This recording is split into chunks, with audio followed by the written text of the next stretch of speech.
retrouve aujourd'hui pour un tag, le tag des copines que je réalise grâce à Elliot qui m'a nominée et je la remercie énormément. C'est la première fois que je suis taguée, d'habitude je les fais bien quand j'ai envie de les faire, mais j'ai trouvé ça chouette parce que ça me confirme que je commence à avoir certaines affinités avec quelques personnes, que ce soit sur YouTube, que ce soit sur Livre Addict, et ça me fait vraiment plaisir parce que c'est comme ça que commence une communauté et parfois même des amitiés, donc merci beaucoup. Il y a pas mal de questions, pas loin de 25 je crois, je les ai notées dans mon cahier comme d'habitude et je vais les prendre une par une pour vous répondre. Question numéro 1, plutôt corne ou marque-page?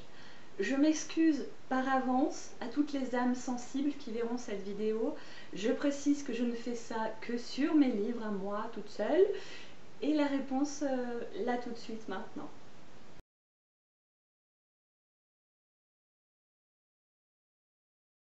Question numéro 2, as-tu déjà reçu un livre en cadeau? Oui, oui, oui, oui, oui, oui, oui. J'adore demander des livres pour mon anniversaire parce que ça me permet d'en avoir tout plein. Question numéro 3, lis-tu dans ton bain? Oui, oui, oui, oui, oui. Lire dans mon bain, c'est l'endroit que je préfère. Voilà, je peux pas vous dire autrement. Il y a certains bouquins que je vais attendre la fin de la semaine pour prendre mon bain, pour les démarrer, tellement c'est... Il n'y a pas de bruit, je suis dans l'eau, je suis au calme, c'est parfait. C'est juste l'endroit idéal pour moi pour bouquiner. Mis à part qu'il faut faire trempette et qu'après je ressemble à une espèce de poisson bouffi. Question numéro 4. As-tu déjà pensé à écrire un livre? Oui, oui, oui, oui, oui.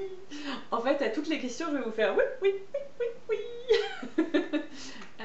Oui, j'ai pas envie d'en parler plus que ça pour l'instant, donc peut-être qu'un jour je vous ferai une vidéo spéciale sur le sujet pour vous raconter un petit peu ce qu'il en est pour moi par rapport à l'écriture.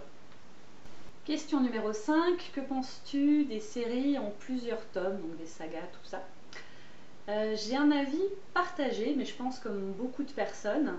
D'un côté, je n'aime pas du tout parce que souvent ça a un but commercial. J'ai pas lu beaucoup de séries, mais il y en a plusieurs quand même qui auraient pu se contenter de 2 livres, voire même d'un seul, voire même de les séparer sans que ce soit une saga. Mon dernier exemple en date, c'est Divergente. Je vous expliquais que pour moi, le 3e volume, c'était carrément une autre histoire qui aurait pu être toute seule. Et puis vous avez après des séries qui se rajoutent, qui se rajoutent, qui se rajoutent, et on va vous intercaler un nouveau petit bout, et puis on va vous faire le point de vue d'un tel et tout. C'est pas ma came, c'est clairement pas ma came. Après, dans les côtés positifs, c'est vrai que quand on s'attache à un personnage, on a envie de le voir évoluer, on a envie de rester avec. On peut aussi avoir l'occasion du coup de voir des personnages secondaires évoluer, et ça fait du bien, ça peut être quelque chose d'agréable. Après, je ne suis pas de ce que j'appellerais la génération saga. Je pense qu'il y a eu un gros effet Harry Potter, pour le pire et pour le meilleur, et que du coup, tous les gens qui ont grandi avec Harry Potter ont envie de retrouver ça, et donc adorent vivre et grandir avec leurs personnages. C'est pas quelque chose que moi j'ai connu, donc peut-être que ça m'attire moins, tout simplement. Question numéro 6, as-tu un livre culte? Difficile de répondre à cette question très spontanément. Je pense aux 4 filles du Docteur March, et pourtant je ne l'ai pas lu tant que ça. Même si c'est un des livres que j'ai lu le plus souvent, il m'a pas... je ne veux pas dire qu'il est culte, je ne vais pas vous taper dessus si vous ne l'avez pas lu. Je ne vais pas me damner pour avoir tous les exemplaires qui existent de ce livre, les différentes collections, etc. Mais c'est un des livres qui m'a marqué. De là à dire qu'il est culte, je sais pas. Qu'est-ce que vous entendez, vous, par livre culte? Si vous voulez répondre en commentaire, faites-vous plaisir. Question numéro 7. Aimes-tu relire? Oui, des passages, des paragraphes, des phrases, d'où mes pages cornées, pardon. Relire un livre en entier, je le fais avec Opération Bonheur, je vous en ai parlé dans une autre vidéo, mais c'est un livre de développement personnel, donc c'est pas tout à fait comme un roman, c'est pas, vous vous attachez pas à quelqu'un. Par contre, ça m'arrive de relire avec grand plaisir des livres qui m'ont marqué, encore une fois, Le Petit Prince, Les 4 filles du March, Les cornichons au chocolat. Question numéro 8, rencontrer ou pas les auteurs de nos livres préférés? Alors, je n'ai jamais été groupie, je crois pas. Et même sans parler des groupies, je n'ai jamais trop ressenti le besoin de véritablement rencontrer des personnes qui m'avaient marqué, si ce n'est pour leur dire justement à quel point peut-être elles m'avaient touchée. Et du coup, en y pensant, je me dis que si, en fait, j'aimerais bien pouvoir rencontrer certains auteurs pour leur dire que leur livre m'a marqué, mais je ne ressens pas le besoin de parler d'un livre, d'un scénario, d'un personnage ou quoi que ce soit. Et j'ai plus envie de rencontrer des personnalités, des gens que je trouve intéressants du point de vue du caractère. Spontanément, je pense par exemple à une Virginie Despentes ou à Amélie Nothomb, mais Stephen King, oui, Stephen King, j'y vais. Mais sans avoir le besoin de me dire absolument, bah tiens, elle est à tel endroit, donc je vais me débrouiller pour y aller, je vais avoir des frais, des machins, des bidules. Je suis pas motivée à ce point-là. Question numéro 9, aimes-tu parler de tes lectures? Eh bien, je crois que vous et moi ne serions pas là dans le cas contraire. Question numéro 10, comment choisis-tu tes livres? Eh bien, j'y avais déjà répondu dans un précédent tag, je crois, mais pifomètre power. Voilà, je suis très couverture. Quand je me balade à la Fnac, à De Citre ou autre, c'est souvent la couverture qui va me faire acheter tel ou tel livre. Sinon, bien évidemment, si on en a parlé, mais sans l'effet de mode, c'est-à-dire que ça me fait comme pour les films, quand on n'arrête pas de parler d'un film tout le temps, j'ai juste pas envie d'y aller, et les livres ça me fait le même effet. Quand je regarde, là par exemple je prends l'exemple de Booktube, si je vois dans la même semaine, je sais pas moi, 10 vidéos sur le même bouquin, j'ai juste envie d'attendre que ça se tasse un peu avant d'y aller. Question numéro 11, une lecture inavouable. Alors je sais pas ce qu'il faut entendre par inavouable, si c'est avec le côté secret parce que j'ai honte de l'avoir lu, ou si c'est le côté c'est de la lecture érotique, mais dans ce cas-là c'est la même chose, est-ce qu'il faut avoir honte ou pas d'en lire? Voilà. Le bouquin auquel je pense souvent en exemple, c'est Les oiseaux se cachent pour mourir, parce qu'on l'identifie souvent à un bouquin pour grand-mère. C'est juste que cette histoire est très ancienne, ce livre est ancien, et du coup ça lui donne voilà, un petit côté nostalgie de grand-mère, et bon voilà. Mais comme je le dis assez régulièrement, finalement j'ai pas si honte que ça de l'avoir lu, et de l'avoir aimé surtout. Question numéro 12, tes endroits préférés pour lire? Donc à part mon bain, c'est un fauteuil bien confortable, old school, genre vieux fauteuil en faux cuir qu'on peut trouver, je sais pas, dans les pubs anglais, écossais, irlandais, le truc bien moelleux, bien molletonné, sauf que j'en ai pas. Voilà, j'ai un petit fauteuil Ikea très confortable aussi, mais je rêve d'avoir ce truc-là pour m'avachir dedans. Vous savez, les fauteuils qui sont assez grands pour que vous puissiez vous mettre dedans tout entière, tellement ils sont larges, c'est limite un carré le truc, quoi. Ça, j'aimerais. Question numéro 13, le livre idéal selon toi? Le truc qui me vient là tout de suite, c'est un livre qui finit mal. J'aime les trucs qui finissent mal. Voilà, je pense que vous commencez à le savoir, mais ils vécurent heureux, ils durent beaucoup d'enfants, ils sont merveilleux, ils sont beaux, ils sont riches, les enfants sont bien éduqués, le chien est joli, le chat est poli. Ça ne veut rien dire, mais vous voyez le truc, super beau décor. Oh, j'ai horreur de ça. Donc le livre idéal pour moi, c'est le livre qui va être complexe, qui va me faire frissonner du début à la fin. Vous savez, les petits poils là, sur le bras qui... Et, euh, et qui va se finir comme la vie des fois, c'est-à-dire mal. Voilà. Je suis une fille super joyeuse dans la vie de tous les jours, donc du coup je crois que j'ai bien envie que dans mes bouquins il y ait un peu de crade. C'est n'importe quoi mes réponses. Question numéro 14, lire par-dessus l'épaule. J'ai horreur de ça. Je déteste qu'on me le fasse. Même quelqu'un qui est à même pas 1 mètre de moi, ça m'horripile déjà quand je vois qu'il regarde en ma direction. Et pourtant, dans le métro, ou dans le train, je vais aller loucher souvent sur la page du voisin. Non pas pour lire par-dessus l'épaule, mais pour voir de quoi ça parle et peut-être choper une idée lecture. Question numéro 15, télé, jeux vidéo et ou livre. Je sais pas du coup s'il faut répondre lequel des trois on préfère, s'il faut donner un ordre, je sais pas. La télé, non, j'en ai pas. J'en ai pas, voilà, il y a quelques années, la nôtre nous a lâché, enfin il y a quelques années, ça fait maintenant, la nôtre nous a lâché, on n'a jamais racheté, simplement parce qu'on regarde les films ou les séries en vidéo ou en streaming, ça dépend. Je n'aime pas la télé, mis à part quelques émissions qui peuvent valoir le coup, des compléments d'enquête, des informations, des reportages, ce genre de choses. Je trouve que la télé de plus en plus c'est de la merde. La télé-réalité, voilà, sans commentaire. Du coup, toutes les mêmes émissions, et vas-y pour la cuisine, et vas-y pour la mode, et ça me sort par les trous de nez. Voilà. Donc la télé, non. Les jeux vidéo par période. Je connais pas du tout tous les jeux qui sortent. Par contre, j'ai eu des grosses phases complètement accro, genre à Diablo 2. Quand le 3 est sorti, j'ai carrément posé des congés pour pouvoir jouer le jour de la sortie pendant 48 heures de suite. Mario, je compte plus le nombre d'heures que j'ai passé sur les Mario, mais je parle des Mario à l'ancienne sur la Nintendo, je sais plus son nom, mais voilà, les vieux trucs quoi, Atari, enfin voilà, les vieux machins. Et j'aime bien le gaming aussi dans les salles de jeu, vous savez, sur les bornes quoi. Donc, mais sinon, et les livres, bah, encore une fois, nous ne serions pas là, sinon très cher. Question numéro 16, lire et manger, lire ou manger? Elliot, je suis désolée, j'ai fait partie de ces gens qui mangent en lisant. Pas tapé.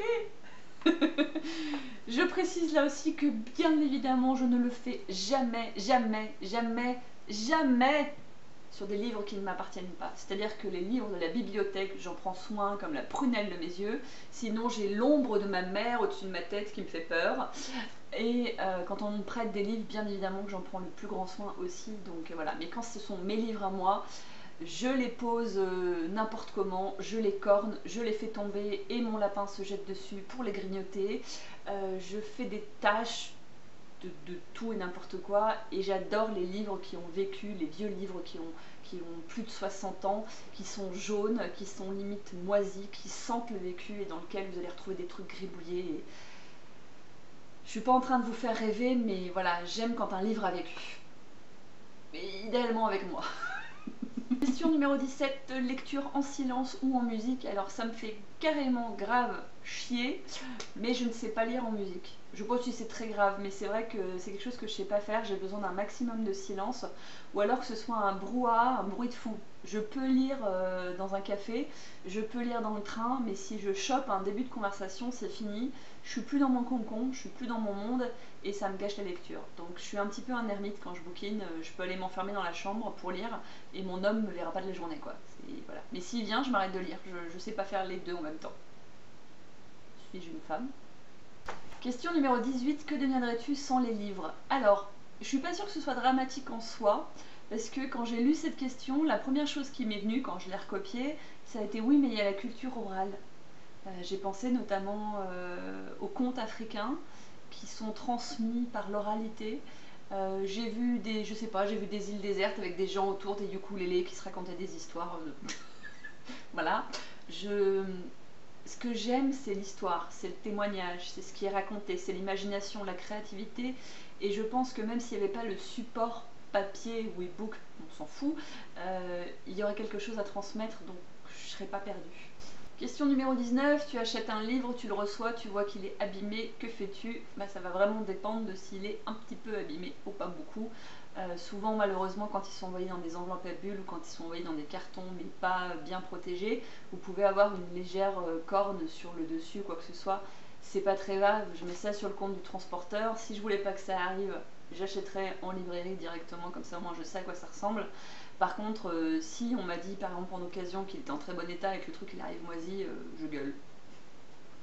Question numéro 20, quel est l'élément qui t'a donné le goût à la lecture? Alors pour moi il y a deux choses essentielles. Il y a ma maman, parce que ma maman était bibliothécaire et que j'ai passé toute mon enfance au milieu des livres, que ce soit pour les lire ou pour les prêter, parce que j'ai été bénévole dans la bibliothèque quand j'étais gamine quoi. J'adorais remplir les fiches, mettre les dates, les tampons et tout, j'avais l'impression d'être une grande, c'était génial. Et les fiches de lecture à l'école. Voilà, j'adorais faire les fiches de lecture quand on avait une liste de livres à lire pour l'été. la phrase ne veut rien dire, mais vous avez compris.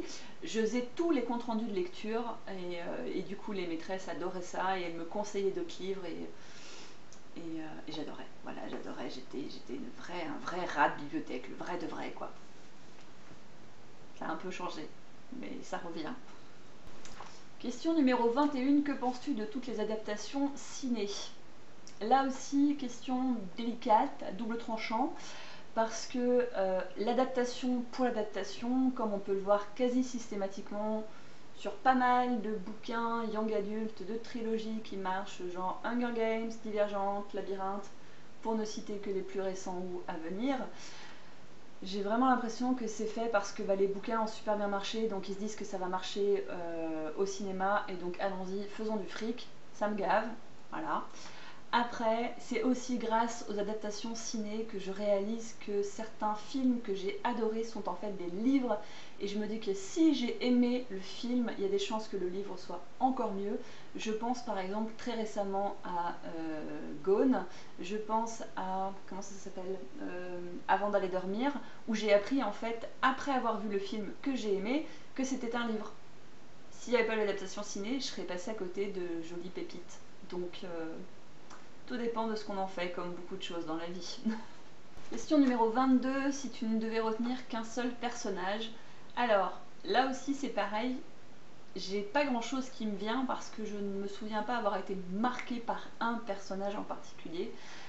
J'aime me plonger dans un livre et dans l'univers du livre tant que je suis dedans, mais c'est vrai qu'après j'en sors assez facilement, si ce n'est Joséphine dans Les 4 filles du Tormarch, qui, voilà, je me suis énormément identifiée à elle à un moment de ma vie, et j'ai toujours eu ce prénom en tête plus ou moins pour d'autres événements. Du coup, je parlerai d'elle, mais c'est plus sentimental que explicatif. Je sais même pas si le mot existe. Question numéro 23, les 5 livres qui te font le plus envie.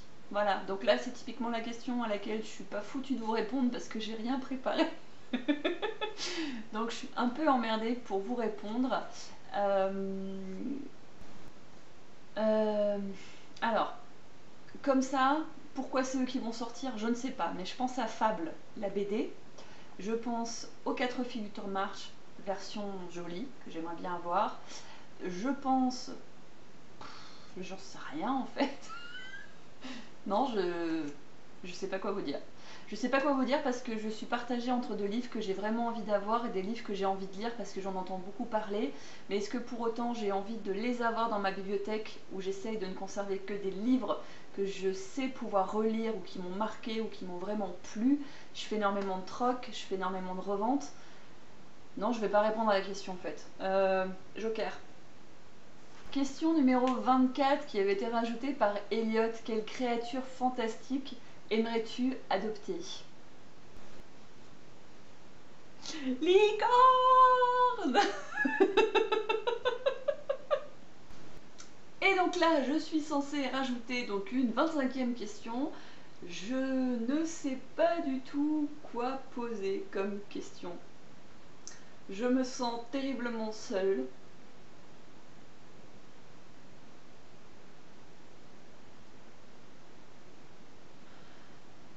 Je sais, si tu n'avais plus qu'un seul livre à lire de toute ta vie, quel livre choisirais-tu?